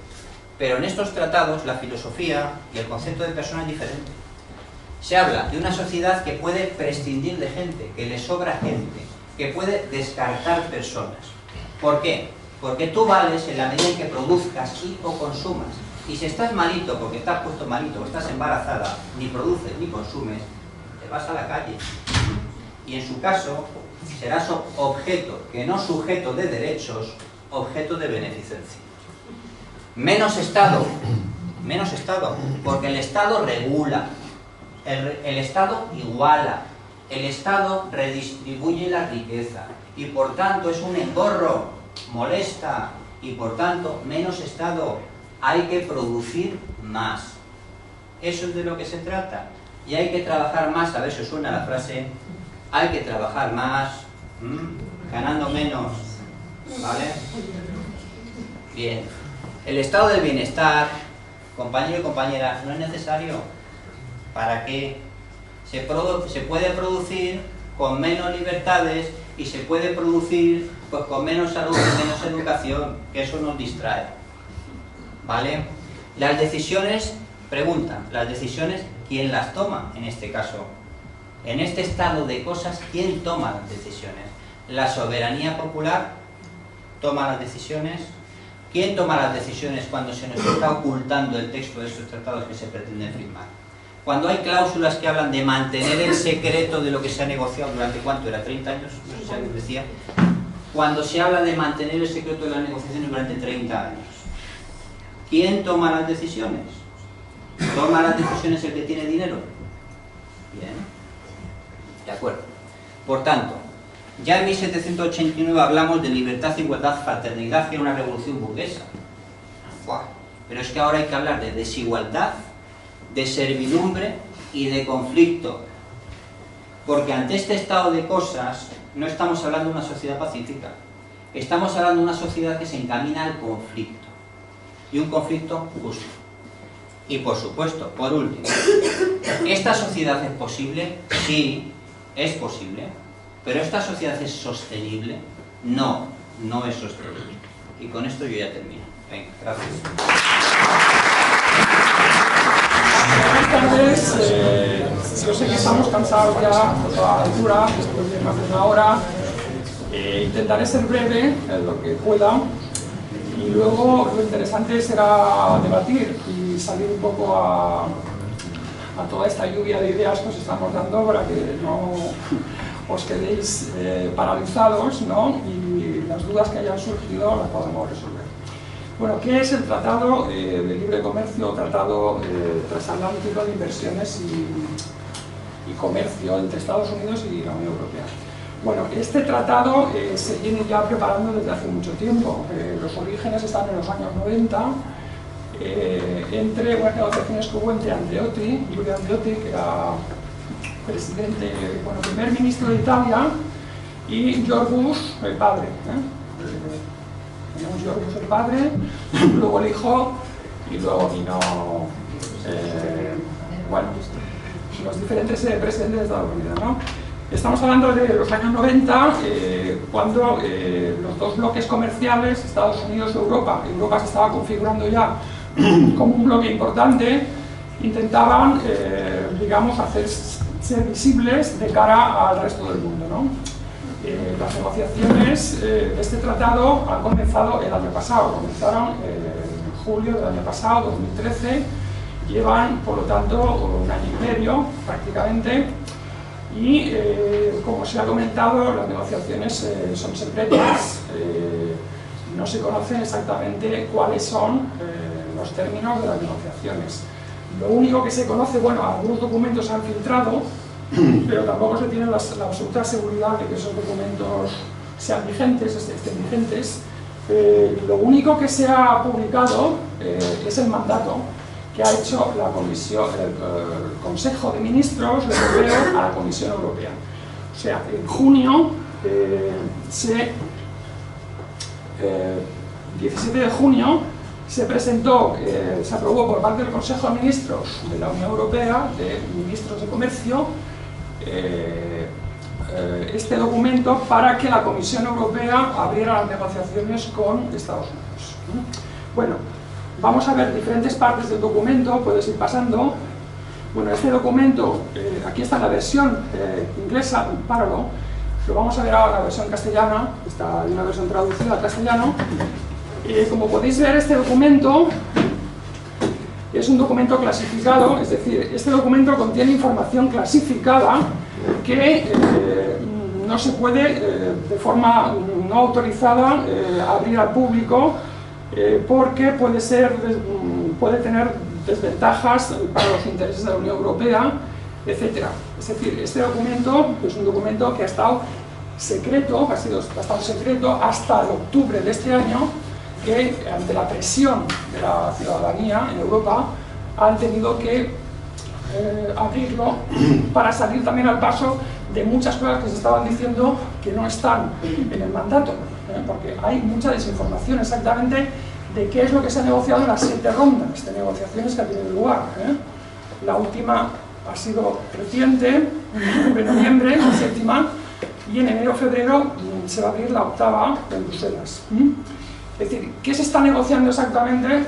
Pues no se sabe, porque hay una opacidad total. Se ha comentado anteriormente que las últimas noticias que yo tengo es que a partir de enero la nueva comisaria de Comercio, Malmström, va a autorizar a que solamente 7 europarlamentarios puedan entrar en esa sala que se ha comentado para ver los documentos de la negociación, con las restricciones de que no pueden llevar móviles ni pueden sacar, solamente pueden escribir la información, pero no la pueden difundir de forma impresa.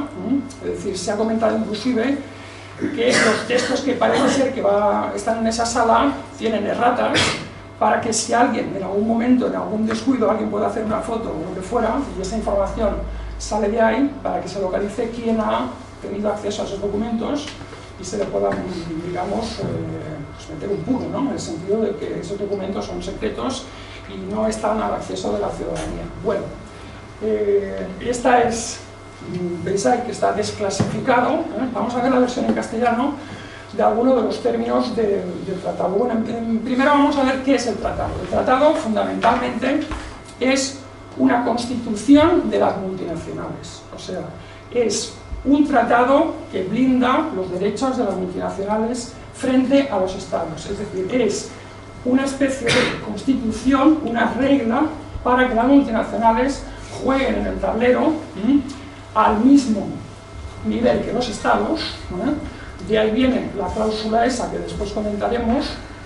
Bueno, este documento ha sido... La versión castellana está en Economía Ciudadana, es una página web que tiene información sobre el tratado. ¿Podemos ir pasando? Es una, digamos, constitución de las multinacionales. Es un tratado en el cual se arbitran las reglas del juego de las multinacionales y los derechos de las multinacionales. O sea, no se habla de derechos de los ciudadanos, sino de los derechos de las multinacionales frente a los estados y a los inversores. Es decir, es un tratado que protege a los inversores. Eso es, digamos, la definición de este tratado. Como se ha comentado anteriormente, la Unión Europea, junto con Estados Unidos, forman aproximadamente, tienen el 33% del Producto Interior Bruto mundial, pero tienen el 50% del comercio. Y esas proporciones van disminuyendo progresivamente, porque como se ha comentado también, los emergentes, los países emergentes, los países BRIC, cada vez tienen una importancia económica mayor. China va a superar, el Producto Interior de China va a superar al de Estados Unidos. Por ejemplo, tiene más emisiones ya de gases de efecto invernadero China que los Estados Unidos. Y esa tendencia va a ser progresiva, ¿no? Está India, está Rusia, la Federación Rusa, que es un país inmenso, con unas potencialidades inmensas, y que las economías de esos países van a tener cada vez una parte de la tarta del comercio internacional mayor. Y por lo tanto, estos dos bloques comerciales se quieren proteger frente a ese creciente ascenso de estas economías emergentes que están creciendo China está creciendo al orden del 6-7%, y eso le parece muy poco, porque ha crecido mucho más, a tasas mucho mayores, ¿no?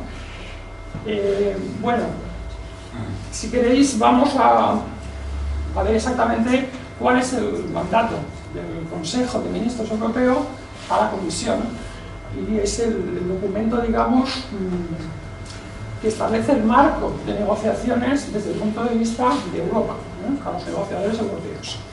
Bueno, primero se dice que es un acuerdo, tiene que ser un acuerdo ambicioso y que va a respetar las normas y obligaciones de la Organización Mundial de Comercio. Como no podía ser de otra forma, claro, la Organización Mundial de Comercio es también una organización que establece las reglas del comercio a nivel mundial, y ha intentado llegar a una serie de convenios y de acuerdos, los últimos, los del GATT, que establecen una liberalización del comercio y una imposición de políticas neoliberales a todos los países del mundo. Por lo tanto, este tratado se enmarca dentro de las reglas de la OMC, que, como bien sabéis, pues es uno de los grandes, las tres patas, digamos, del gobierno mundial, ¿no? Estaríamos hablando del Banco Mundial, de la Organización Mundial de Comercio y la tercera pata, el Fondo Monetario Internacional, exactamente. Estas son las tres grandes patas que mueven, digamos, el comercio, digamos, el gobierno mundial, ¿no? Son las tres grandes organizaciones que dicen lo que se tiene que hacer. El Fondo Monetario Internacional forma parte de la Troika, como sabéis, la Troika a nivel europeo, que imponen las políticas de ajuste estructural a los países como Grecia, por ejemplo, o otros países europeos, Portugal, que están con problemas, con el problema de la deuda, y que les imponen una serie de políticas. El Fondo Monetario Internacional es uno de ellos. Bueno, las obligaciones del acuerdo serán vinculantes en todos los niveles de la administración. Es decir, que no es un acuerdo entre dos países o entre dos bloques comerciales que, bueno, establecen unas reglas de comercio. No, no. Estas reglas, este tratado, se impone a todos los niveles de la administración de los dos países. O sea, es un tratado transversal que va a implicar a todo el funcionamiento de los dos bloques y en sus administraciones. Bueno, el acuerdo tiene tres componentes clave, se ha comentado antes: el acceso al mercado, las cuestiones reglamentarias y barreras no arancelarias y las normas. Estos tres componentes formarán parte de un acto único que garantiza un resultado equilibrado entre la eliminación de derechos, la eliminación de obstáculos reglamentarios, etc. O sea, estamos hablando de, por una parte, barreras arancelarias, como se ha comentado, disminución de las barreras arancelarias, pero la parte más importante es las cuestiones reglamentarias y las barreras no arancelarias. Ese es el corazón del tratado. Atacar el tema de las barreras no arancelarias, porque las barreras arancelarias nos han dicho que son muy pequeñas. Más cosas que podemos decir. Bueno, aquí siempre va tirando botes de humo para que, digamos, este mandato despiste, ¿no? Aquí dice los desafíos específicos a los que se enfrentan las pequeñas y medianas empresas para contribuir al desarrollo del comercio y la inversión. Evidentemente, las pequeñas y medianas empresas no tienen nada que hacer en esta lucha de tiburones, que es destruir las barreras arancelarias, el libre comercio. Quien tiene que perder son las pequeñas y medianas empresas.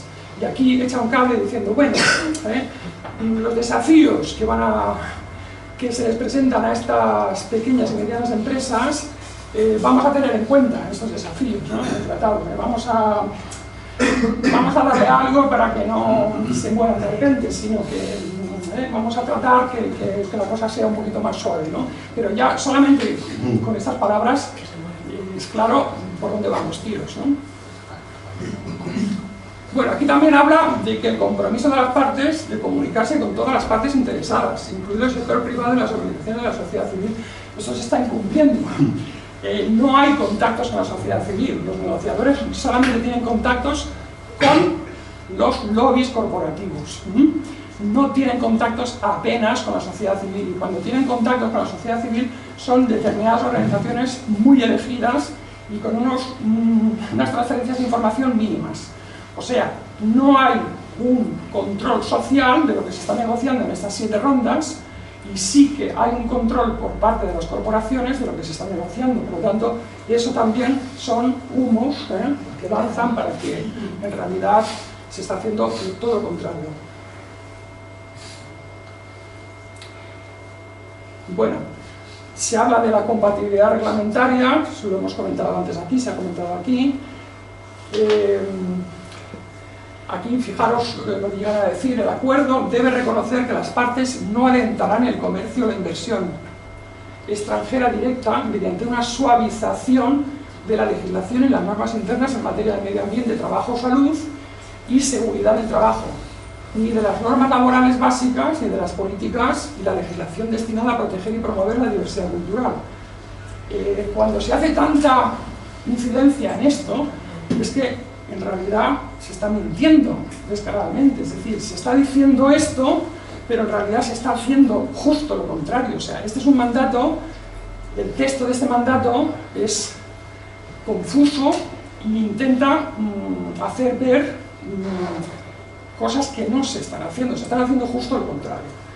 Bueno, la desaparición de los aranceles, lo ha comentado, se suprimirán todos los derechos de aduana, impuestos, tasas, gravámenes, etcétera.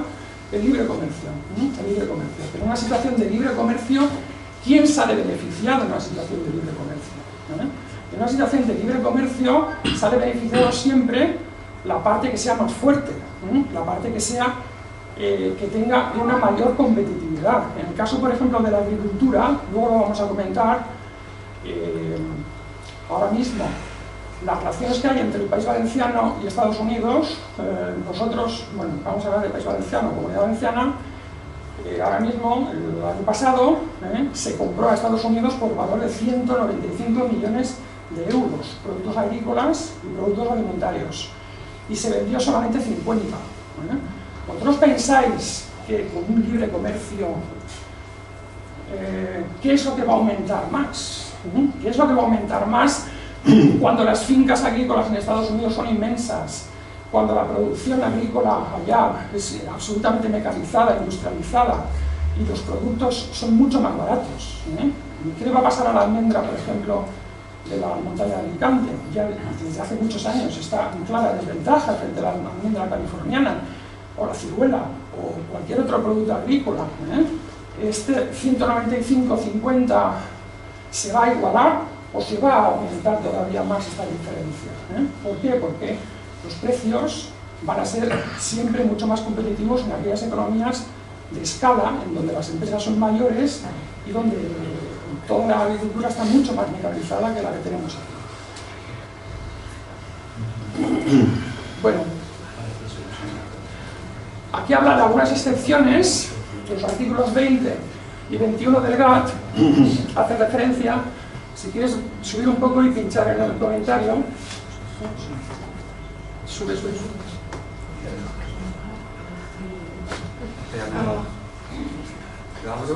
No, es... No, vamos a ver, había unos comentarios ahí. Bueno, sí. Vamos a ver, el artículo 20 del GATT es que los estados pueden establecer excepciones en temas de protección del medio ambiente, proteger la salud de las personas, la vida de las personas, de los animales, preservar los vegetales, etc. Conservación de recursos naturales, potables.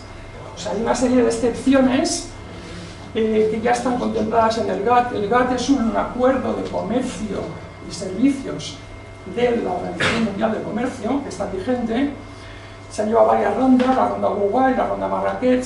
Son rondas de negociación en la cual se quiere liberalizar el comercio e imponer un modelo, como hemos dicho antes, neoliberal. Bueno,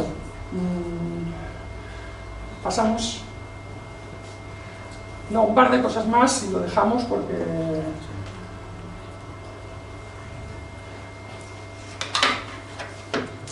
Sí, vamos a ver el comercio de servicios y establecimiento, el tema de los servicios.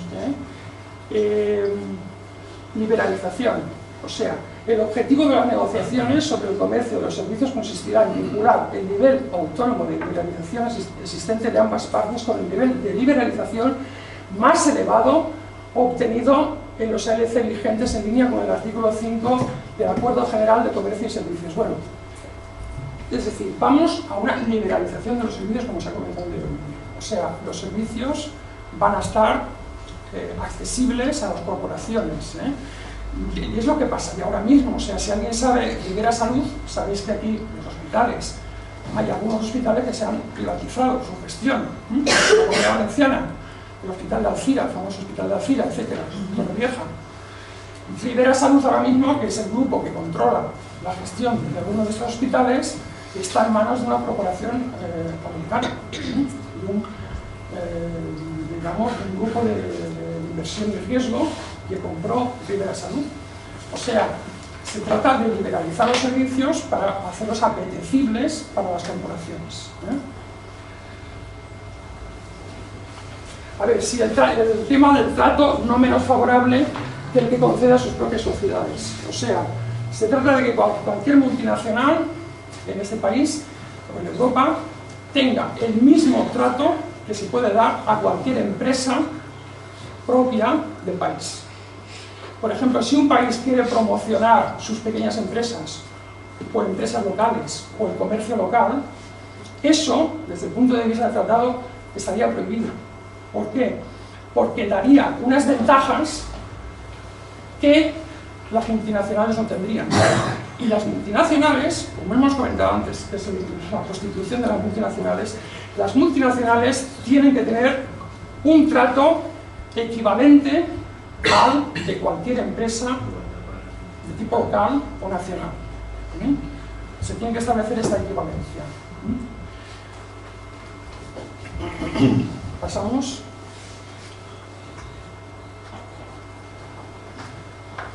Bueno, aquí dice los servicios prestados en el ejercicio de la autoridad pública, como se define en el artículo 13 del Acuerdo General de Comercio y Servicios, quedarán excluidos de las presentes negociaciones. ¿Qué es el artículo 13?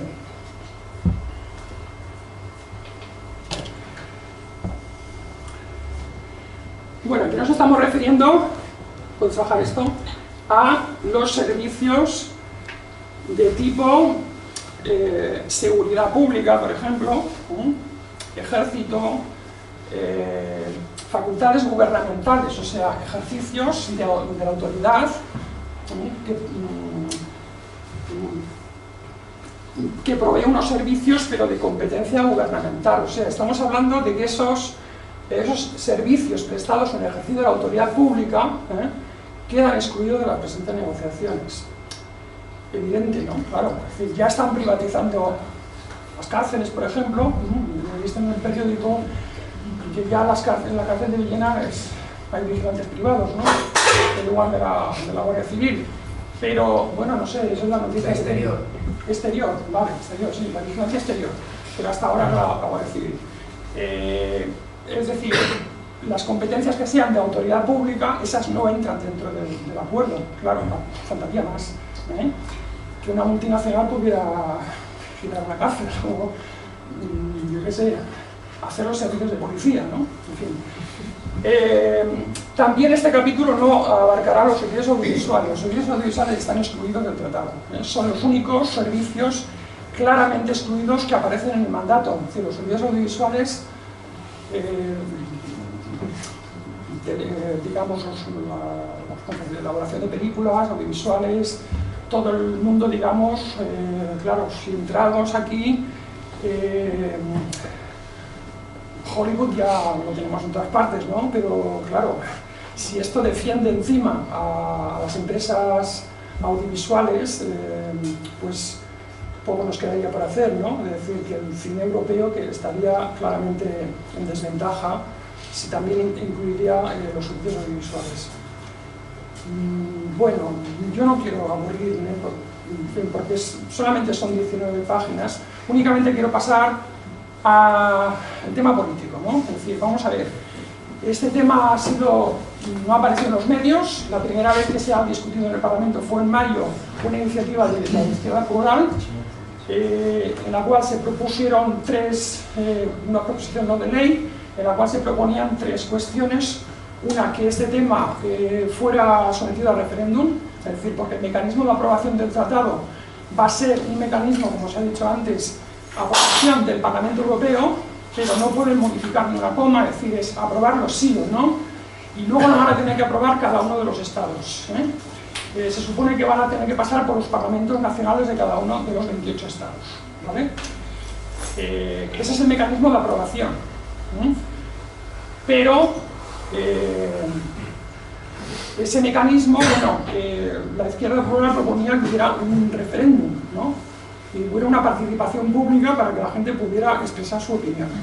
Evidentemente, eso fue rechazado por el gobierno, con los votos del Partido Popular, Convergencia, PNV y UPyD, y también el PSOE. El PSOE apoyó algunas partes de la proposición, pero otras no. El Partido Socialista se ha definido a favor del tratado y también a favor de la cláusula de ISDS hasta hace muy poco. La semana pasada, hace 10 días, Inmaculada Gómez Piñero, que fue secretaria de Estado de Infraestructuras, hizo una rueda de prensa con el Chimo Puig y parece ser que el Partido Socialista ya no está de acuerdo con esta cláusula. Está de acuerdo con el tratado, pero no está de acuerdo con la cláusula. Francia también ha dicho que no está de acuerdo con esta cláusula, y en la Unión Europea pues ha habido un verdadero lío. O sea, por una parte, la Cecilia Malmström llegó a decir que la ISDS no estaba en el tratado. Quería ver la cláusula del ISDS, pero bueno, primero vamos a ver lo de Chimo Puig. Y luego tuvo que rectificar diciendo que sí que estaba y que era muy importante.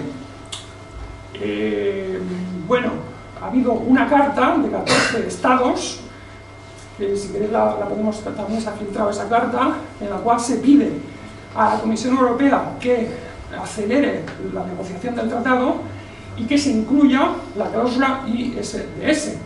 Entre los firmantes está el Estado español. El gobierno Rajoy quiere que haya una cláusula ISDS en el tratado, quiere que se apruebe el tratado rápidamente y que haya esa cláusula. Nos podemos preguntar por qué. No la carta, por ejemplo. Sí, hay una carta por ahí, ¿no? Si no... Bueno, a ver. Más para abajo, a ver si está por abajo. Explícala por encima si puede ser, porque si no... Bueno, vale. Los motivos por los cuales el Estado español quiere que haya una cláusula ISDS. Bueno, el Estado español y las multinacionales españolas, Gas Natural, Repsol, etcétera, en Sudamérica, están interponiendo muchos pleitos a los estados. El tema, acordaros del tema de Repsol YPF en Argentina, que fue expropiada y que al final han llegado a un acuerdo, pero sí que se planteó un pleito a nivel de Banco Mundial y el CIALI, que es el órgano específico del Banco Mundial para... es una especie de tribunal de arbitraje. Bueno, el Estado español es uno de los que más está demandando, o sea, las multinacionales españolas son de las que están más pleiteando con estados. Pero también tiene otra parte, y es que el Estado español es uno de los más recurridos también. Hay ahora mismo más de 11 pleitos internacionales por el tema del corte de las subvenciones a las energías renovables. Por lo tanto, tiene una de cal y una de arena, pero el Estado español presionó hace poco, recientemente, además la carta está firmada por el secretario de Estado de Comercio, el Jaime Legaz el famoso del Nicolás, el nieto del Nicolás. Es uno de los que firmó la carta presionando a la Comisión, ¿no? El tema del ISDS, bueno, ¿cómo está el tema? Parece ser que Juncker, que es el presidente de la Comisión, no estaría de acuerdo en aprobar un tratado con esa cláusula, tal como están ahora mismo las cosas. Hay que decir que hubo fue en abril, mayo, hubo una convocatoria pública, una consulta pública de una especie de encuesta muy amañada por parte de la Comisión Europea, pero una consulta pública de qué parecía, cuál era la opinión de los ciudadanos europeos sobre una serie de preguntas respecto a esta cláusula. Se han presentado más de 100.000 cartas, participaciones, opiniones sobre esta cláusula. Todavía no sabemos el resultado, no se ha hecho público el resultado, curiosamente, ya el plazo para presentar estos escritos ya se acabó hace varios meses, pero se supone que la mayor parte de estos 100.000 cartas o participaciones en esta consulta pública han sido rechazando la cláusula ISDS. Parece ser que Juncker está en contra, la Cecilia Malmström, que es liberal, estaría a favor, y ahora mismo está el tema bastante en tablas, el tema, porque incluso parece ser que la Merkel de Alemania, que fue el inventor de esta cláusula y de este tipo de tribunales, estarían replegándose y diciendo que no estarían de acuerdo en que el tratado incluyera esta cláusula. De hecho, vamos a ver el tratado sí que habla de la cláusula ISDS. Un momento solamente, y esto es lo último que hago. A ver, no, a ver.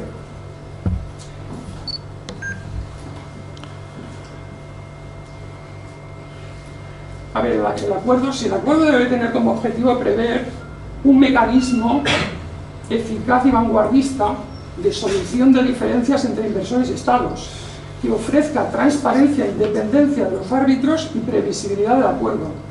O sea, está por una parte apostando para que haya esa cláusula. Lo que pasa es que en el siguiente artículo impone una serie de condiciones. De que esos pleitos no pueden ser aquí lo tenéis. El mecanismo de solución de diferencias entre inversores y estados debe contemplar salvaguardias contra demandas claramente injustificadas o frívolas. Claro, este mecanismo puede dar lugar a que las multinacionales hagan demandas contra estados que no tengan ningún tipo de fundamento, claro, porque aquí se habla de que pueden pleitear contra estados siempre que adopten algún acto normativo o alguna decisión que sea injusta, desproporcionada, arbitraria, pero claro, ¿quién dice eso? ¿Es arbitrario o no arbitrario? Eso lo va a decir el Tribunal de Arbitraje. Hemos dicho que son 3 abogados, uno puesto por la multinacional, otro puesto por el Estado y el tercero se supone que es neutral. Esta gente cobra 2.000 euros a la hora. O sea, el trabajo de este tribunal es carísimo. Meterse en un pleito de estos para cualquier estado es sangrante, porque te dejas ahí lo que tienes y lo que no tienes, aparte de lo que te pueden demandar, lo que te pueden pedir, el dinero que te pueden pedir, Bueno, por lo tanto, esa cláusula que en este mandato se dice que tiene que estar, pero después se impone una serie de condiciones, que luego, si queréis, en el debate lo comentamos. Muchas gracias por vuestra atención.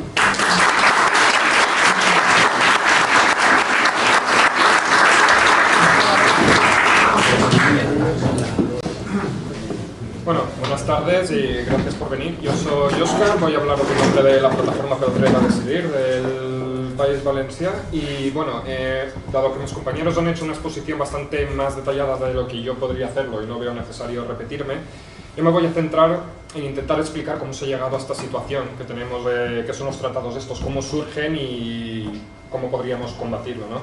Es necesario, digamos, hacer un repaso histórico, por decirlo de alguna manera, porque ahí intentaré identificar unos elementos claves que me permitan luego justificar las conclusiones a las cuales quiero llegar.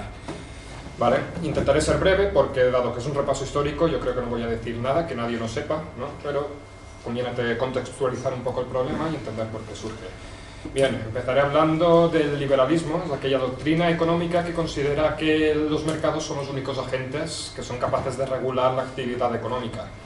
Según esta teoría, idealmente el Estado no debería intervenir o debe intervenir lo menos posible. ¿Bien? Es una ideología que surge aproximadamente entre el siglo XVIII y XIX e incluso hoy en día constituye el principal fundamento ideológico del capitalismo, que es el modelo económico que estamos sufriendo, ¿no? Bien, este modelo sufre una especie de modificación, digamos, motivada sobre todo por el carácter del 29, que todos sabemos que ocurrió, y la experiencia que surge del sistema político imperante en la antigua Unión Soviética, ¿no? Esto coincide justo en un momento histórico en el que las guerras mundiales permiten crear unas condiciones en las que el capitalismo puede crecer, hasta genera ganancias, y entonces aparece, digamos, como decía antes, una especie de variación de la teoría económica, se llama keynesianismo, en honor a Keynes, que fue el que la teorizó, que posibilita que nazca la clase, lo que conocemos como clase media, que viene a materializarse más tarde a través de políticas más socialdemócratas, ¿bien? Pero este modelo no dura mucho. La caída simbólica, sobre todo de la antigua Unión Soviética, hace que el liberalismo vuelva a reivindicar su espacio, el espacio que ocupaban antiguamente, esta vez va rebautizado con el nombre de neoliberalismo, pero básicamente es lo mismo, ¿no? Bien, es así como Reagan y Thatcher empiezan a emprender una serie de políticas bastante agresivas, como lo que veníamos conociendo como estado de bienestar, atacando derechos históricamente conqueridos por la clase trabajadora y demás derechos, y que es importante entender que son fruto de la lucha consciente del pueblo. Es decir, todas las regulaciones de las que los compañeros han estado hablando anteriormente son fruto de eso, ¿no? Y ellos de alguna manera intentan acabar con esto. ¿Por qué? Pues porque si entendemos que la lógica del capitalismo es una lógica que lo que busca sobre todo es la acumulación de riquezas, la existencia de regulaciones pues molesta. Por poner un ejemplo, uno de los defensores del TTIP ponía el caso de la fabricación de coches, ¿no? Imaginemos que aquí en Villena hay una empresa que fabrica coches y que quiere exportarlos, ¿no? Bien, para comenzar, si los quiere vender en el Estado español, habrá una serie de regulaciones que tiene que pasar, eso ya encarece el producto, pero claro, si luego quiere vender en Francia o quiere vender en Estados Unidos y las regulaciones son diferentes, las tiene que volver a pasar, con lo cual se van encareciendo los productos, ¿no? Entonces podemos observar aquí como en general ese tipo de regulaciones, y es un poco la conclusión que podríamos ir sacando de esto, es que molestan y quieren acabar con ellas. Bien. Es en este contexto en el que empiezan a surgir los tratados de libre comercio, ¿no? El TTIP es el último que tenemos, no es el único, y aquí se han comentado varios. No se ha comentado el AMI, que es un tratado que sí que bueno, yo por lo menos no lo he escuchado. El AMI es básicamente exactamente lo mismo que el TTIP, solo que intentó implantarse sobre 1998, me parece. Ahí fue tumbado realmente. Las negociaciones del AMI empezaron en el año 93, y solo que cuando tenían que haberse implantado en el 98 pasó algo muy parecido a lo que está pasando ahora, que empezaron una serie de filtraciones, el tema se dio a conocer, la gente vio que eso era una barbaridad y empezó a salir a la calle, y de hecho llegó incluso a tumbarlo. Es importante señalar que ya entonces ciertos analistas lo dijeron, bien, pues hemos tumbado el AMI, pero volverá a surgir, y bueno, y aquí lo tenemos otra vez. Estamos hablando del TTIP, que esencialmente es lo mismo, no cambia absolutamente nada, ¿no? En los aspectos más esenciales. Bien, retomando el tema del TTIP, lo primero que llama la atención, y ya se ha señalado aquí, es el tremendo secretismo con el que se están llevando a cabo las negociaciones. Únicamente lo que se está comentando aquí es fruto de diversas filtraciones que se han ido produciendo gracias al trabajo de algunas organizaciones no gubernamentales que han podido ir publicando el trabajo, sobre todo en páginas web y eso, ¿no? Pero bueno, sí, a ver, perdón, tengo que mirar. Bien, sí, aparece el tratado este. Obviamente, cuando se da a conocer, se presiona mucho a los líderes europeos para que den explicaciones sobre esto. Bien, las explicaciones, entre comillas, que yo he podido ir leyendo no son tales. Básicamente consisten en una serie de propaganda y supuestos beneficios que nos iba a traer y que los compañeros ya han ido desmontando poco a poco. Y como ejemplo pues podemos citar cómo estar en países como en México, donde esto se ha sufrido bastante, ya se han dado datos aquí, no quisiera yo profundizar más en el tema este, ¿no? Pero bueno, una pregunta clave que podríamos hacernos entonces es si los beneficios económicos son tan escasos y traen tantos problemas, ¿por qué se está negociando esto? ¿Qué interés realmente hay en la implantación de este tratado? Pues bastante fácil de entender, ¿no? Si esto provoca un empobramiento generalizado de la población, incluso en aquellos países que se supone que tendrían que ser los más beneficiados por ello, bien, este empobrecimiento siempre tiene la contrapartida del enriquecimiento de unos pocos, que es lo que se busca con esto, ¿no? O dicho de otra manera, este tipo de tratados, no solo el TTIP, sino todos los anteriores que ha habido y algunos que ya se están aplicando, no son más que la expresión del capitalismo en este momento histórico concreto que nos ha tocado vivir, ¿no? Entonces, bueno, sí, a ver, perdón. Vale, sí, entonces, uno de los temas que más se centra este tratado, concretamente el TTIP, es, como ya se ha dicho, la desregulación, o como han dicho incluso algunos de sus defensores, la eliminación completa de barreras, todo tipo de barreras, normativas y regulaciones. Aquí se ha hablado sobre todo de rebajar o intentar homogeneizar las normas. Hay quien ha llegado a hablar incluso de suprimirlas, y no solo de suprimirlas, sino de impedir que se creen de nuevas. Bien, ¿cómo se consigue esto? Pues obviamente atacando la soberanía del pueblo, ¿no? Nuestra soberanía. Es decir, si como he dicho yo antes, todas las regulaciones que existen son fruto de la lucha de la clase trabajadora, pues obviamente limitando eso vas a impedir que se modifiquen las existentes o incluso que se creen de nuevas, ¿no? Entonces, no sé, es un poco las conclusiones lo que quería exponer. Dado que se nos ha ido bastante el tiempo, he estado viendo, no quisiera extenderme más. Lo que sí que quisiera dejar bastante claro es que la oposición, más que una oposición a este tipo de tratados, que se debe de dar, pero el problema realmente no es este tratado, porque si, como he dicho, es una expresión del capitalismo en esta fase que nos está tocando vivir, el problema vendría a ser el capitalismo en sí. Es decir, eso es lo que tendríamos que ver de cómo superar, ponerse un tratado de este tipo, y según lo que se ha estado diciendo, yo creo que es bastante fácil llegar a un determinado consenso entre todos los que estamos, pero claro, ya estamos viendo que esto no va a ser, no se va a acabar aquí la cosa si echamos el TTIP atrás.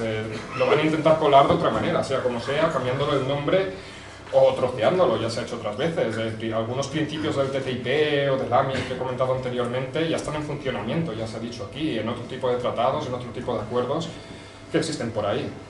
Entonces, el TTIP conviene echarlo atrás, obviamente, pero no pensemos que con eso se va a solucionar nada. El problema aquí central es el capitalismo y es lo que tendríamos que poner sobre la mesa, creo yo. Bien, y sin ánimo de alargar más la cosa, espero que acabo aquí, espero que en el debate pues, podamos a lo mejor profundizar un poco más.